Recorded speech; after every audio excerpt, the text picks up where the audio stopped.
అందరికీ నమస్కారం. అందరికీ 12వ అంతర్జాతీయ యోగా దినోత్సవ శుభాకాంక్షలు. ప్రస్తుత కాలంలో చాలామంది జీవన విధానం ఆందోళనకరంగా ఒత్తిడులతో, టెన్షన్లతో, యాంగ్జైటీతో, డిప్రెషన్లతో జీవనం సాగుతూ ఉన్నది.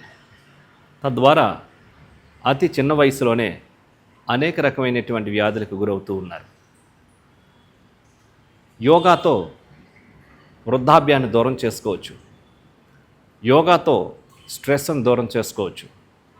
యోగాతో చక్కగా వివిధమైనటువంటి కొన్ని ఆరోగ్యకరమైనటువంటి మెలకువలు తెలుసుకొని వాటిని పొంది యవ్వనంతో ఆరోగ్యవంతంగా ఆనందంగా జీవించవచ్చు.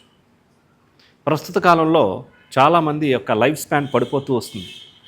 ఒకప్పుడు 80 ఏళ్ళు, 90 ఏళ్ళు, 100 సంవత్సరాల వరకు కూడా జీవిస్తూ ఉండేవారు. కానీ ఈరోజు మనం చూసినట్లయితే 20-30 ఏళ్ళకే పిసిఓడి ప్రాబ్లమ్స్, జుట్టు ఊడిపోవడం, బీపీ, షుగర్లు, తలనొప్పులు, వెన్నునొప్పులతో సతమతమవుతూ ఉన్నారు. దానికి గల కారణం లైఫ్ స్టైల్ చేంజ్ చేసుకోవడం జీవన విధానం. సో దానికి సంబంధించి మనం యవ్వనంతో ఉండడానికి ఏ విధమైనటువంటి ఆసనాలు చేయాలి అన్న దాని విషయంగా ఇప్పుడు మనం తెలుసుకుందాం. ఇందులో అద్భుతంగా ఉపయోగపడేటటువంటి ఆసనం త్రికోణ ఆసనం మరియు వీరభద్రాసనం. ఏ విధంగా చేయాలో చేసి చూద్దాం.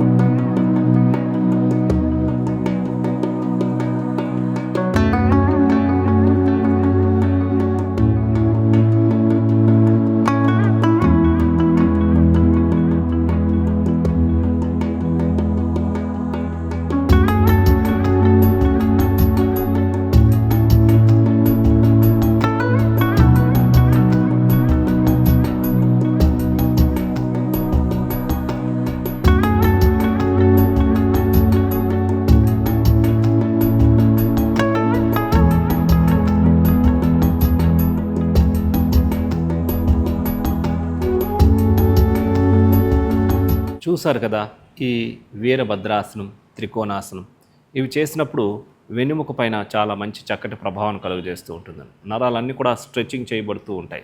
బాడీ ఫ్లెక్సిబిలిటీ ఏర్పడుతూ ఉంటుంది. తద్వారా బరువు పెరగకుండా ఉండే విధంగా బాడీ బ్యాలెన్సింగ్గా ఉంటూ ఉంటుంది. మనం ప్రస్తుత కాలంలో మనం స్ట్రెస్ఫుల్ జీవితాన్ని లీడ్ చేస్తున్నాం అని చెప్తున్నాం కదా. ఇలా స్ట్రెస్ ఎక్కువగా పడేటప్పుడు, టెన్షన్ ఎక్కువగా, డిప్రెషన్కి గురైనప్పుడు మన శరీరంలో కార్టిసాల్ అనేటటువంటి స్ట్రెస్ హార్మోన్ రిలీజ్ అయ్యి, దీంతో పాటుగా అడ్రినల్ హార్మోన్ కూడా రిలీజ్ అయ్యి, ఇవి శరీరంలో వివిధమైనటువంటి విషపూరితమైనటువంటి ప్రభావాన్ని కలుగజేస్తూ ఉంటాయి.